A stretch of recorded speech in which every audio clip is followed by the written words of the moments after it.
খামেনির কফিনে শেষ শ্রদ্ধা জানাতে তেহরানে মানুষের ঢল, জনসমুদ্রে পরিণত হয়েছে গ্র্যান্ড মোসাল্লার এলাকা, শোকে স্তব্ধ পুরো দেশ। খামেনির জানাজা নিয়ে ডোনাল্ড ট্রাম্পের বিস্ফোরক মন্তব্য, দাফনের জন্যই ইরানকে বেঁধে দেওয়া হয় 1 সপ্তাহ সময়। গালিবাফ আরাকচিকে হত্যার পরিকল্পনা ইস্যুতে মুখ খুলল ইসরায়েল, বাস্তবতা সম্পূর্ণ বিকৃতির দাবি, আন্তর্জাতিক অঙ্গনে সমালোচনার ঝড়। নানা সমালোচনার পর ইরানে সৌদির প্রতিনিধি দল খামেনির প্রতি জানালেন শ্রদ্ধা, কূটনৈতিক নতুন সমীকরণ দেখছে বিশ্লেষকরা।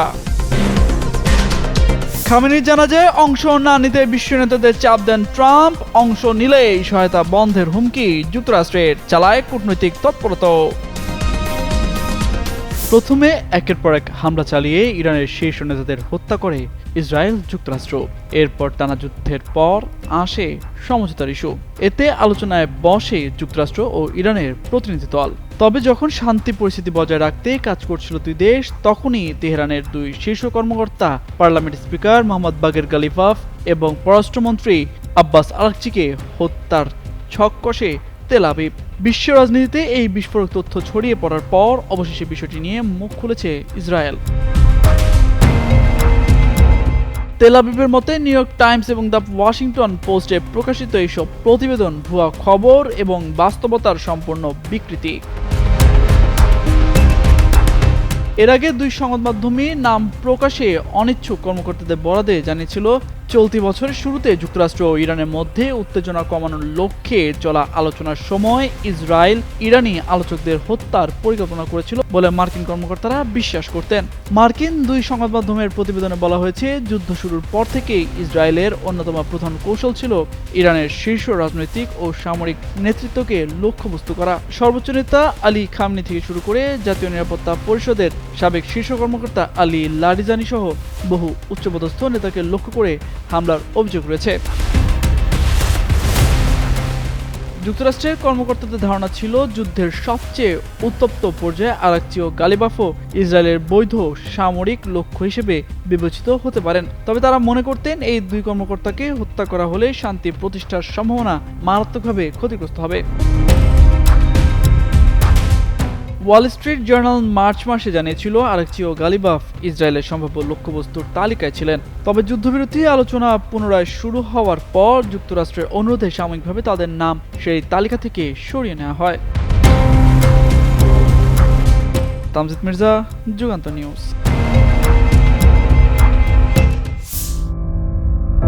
একটি অধ্যায়ের সমাপ্তি। কেউ ভেঙে পড়েছেন কান্নায়, কেউ আবার প্রিয় নেতার শোকে করছেন মাতম। চারপাশে শোকের ছায়া। ইরানের সর্বোচ্চ নেতার চিরবিদায়, তাই তো শেষ শ্রদ্ধা জানাতে গ্র্যান্ড মুসল্লায় মানুষের ঢল। আয়োজনের স্থলে জড়ো হচ্ছেন বিভিন্ন দেশের প্রতিনিধিরাও। পুরো অঞ্চল জুড়ে তৈরি হয়েছে আবেগঘন এক পরিবেশ। দীর্ঘ 3 দশকেরও বেশি সময় ধরে ইরানের রাজনীতি, পররাষ্ট্রনীতি এবং সামরিক কৌশলের কেন্দ্রবিন্দু ছিলেন আয়াতুল্লাহ আলী খামেনি। সেই প্রভাবশালী নেতাকেই এবার শেষ বিদায় জানাতে ইতিহাসের অন্যতম বড় শোক সমাবেশে যেন শোকের মাতম বইছে ভক্ত অনুরাগীদের মাঝে। 7 দিনের রাষ্ট্রীয় শোকে স্তব্ধ পুরো ইরান। রাজধানী তেহরানের গ্র্যান্ড মুসল্লায় জাতীয় পতাকায় মোড়ানো খামেনির কফিন রাখা হলে মুহূর্তেই সেখানে ভিড় করেন হাজারো মানুষ। কারো চোখে অশ্রু, কারো হাতে খামেনির ছবি, আবার কেউ উচ্চারণ করছেন ধর্মীয় স্লোগান। শেষবারের মতো প্রিয় নেতাকে এক নজরে দেখতে দেশের বিভিন্ন প্রান্ত থেকে ছুটে এসেছেন অসংখ্য মানুষ।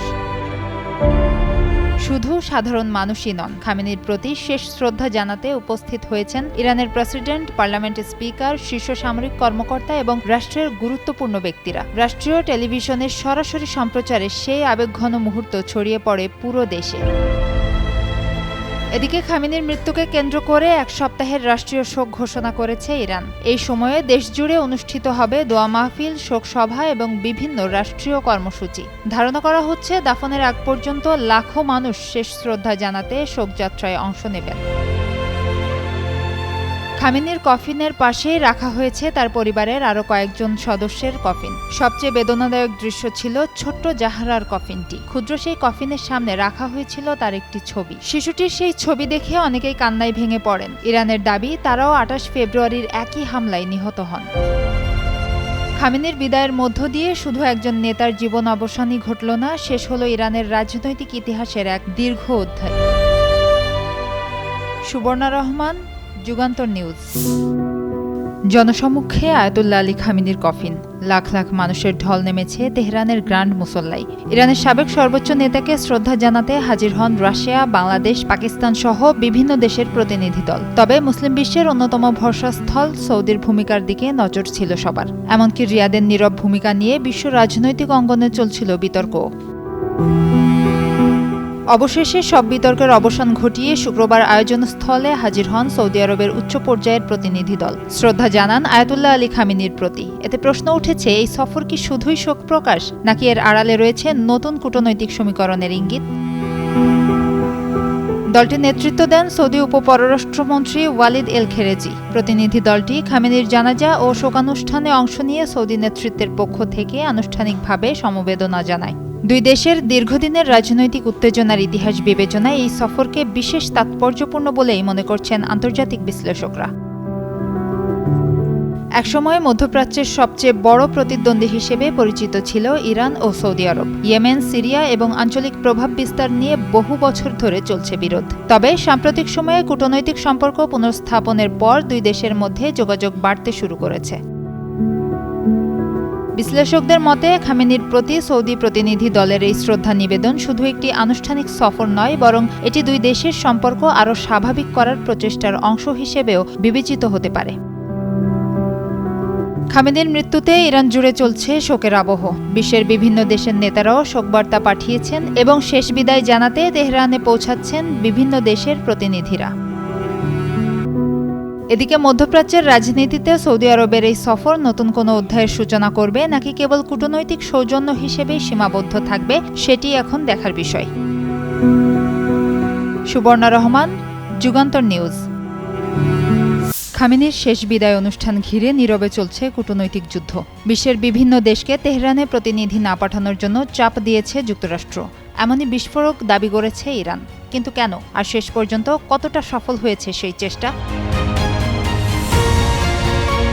ইরানি সংবাদ মাধ্যম তাসনিম নিউজ এজেন্সির বরাতে প্রকাশিত প্রতিবেদনে দাবি করা হয়েছে, খামেনির শেষ বিদায় অনুষ্ঠানে বিদেশি প্রতিনিধিদের অংশগ্রহণ ঠেকাতে ব্যাপক কূটনৈতিক তৎপরতা চালিয়েছে যুক্তরাষ্ট্র। প্রতিবেদনে বলা হয়, এই উদ্যোগের নেতৃত্ব দেন মার্কিন পররাষ্ট্রমন্ত্রী মার্কো রুবিও। বিভিন্ন দেশে থাকা মার্কিন দূতাবাসগুলোকেও এ বিষয়ে সক্রিয় ভূমিকা পালনের নির্দেশ দেওয়া হয়েছিল বলেও দাবি করা হয়েছে।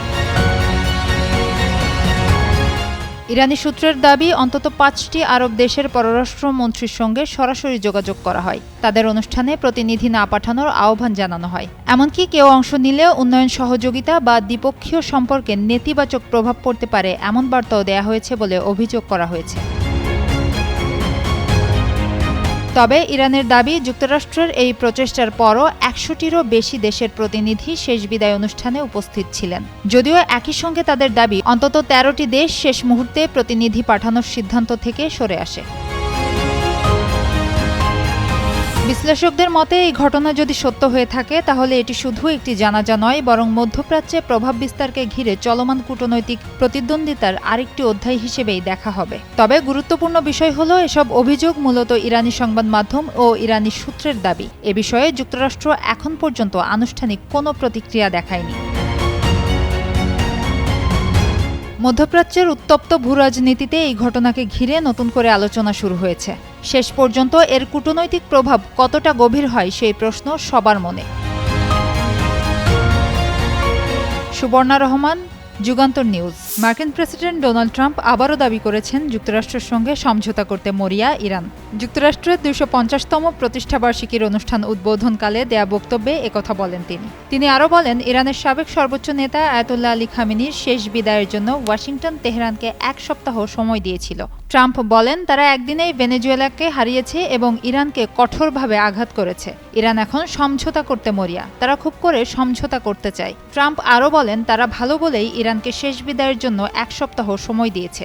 শনিবার সকালে আয়াতুল্লাহ আলী খামেনির জানাজা ও শেষ বিদায়ের 6 দিনের আনুষ্ঠানিক কর্মসূচি শুরু হয়েছে। তবে শুধু ইরানেই নয়, শেষ বিদায়ের শোভাযাত্রা ইরাকেও অনুষ্ঠিত হবে। এরপর তাকে দাফন করা হবে। শেষ বিদায়ের আনুষ্ঠানিকতা শুরুর আগেই তেহরানের গ্র্যান্ড মুসল্লা কমপ্লেক্সে হাজার হাজার মানুষ প্রবেশ করেন। তাদের হাতে ছিল লাল পতাকা, যা প্রতিশোধের প্রতীক হিসেবে পরিচিত। এ সময় তারা আমেরিকার ধ্বংস হোক এবং প্রতিশোধ প্রতিশোধ স্লোগান দেন। ফরাসি বার্তা সংস্থা এএফপির খবরে বলা হয়েছে, বিশাল এই প্রাঙ্গণের মূল চত্বর শোকাহত মানুষের ভিড়ে পূর্ণ হয়ে যায়। এ উপলক্ষে রাজধানী জুড়ে কঠোর যান চলাচল নিয়ন্ত্রণ ব্যবস্থাও নেওয়া হয়েছে।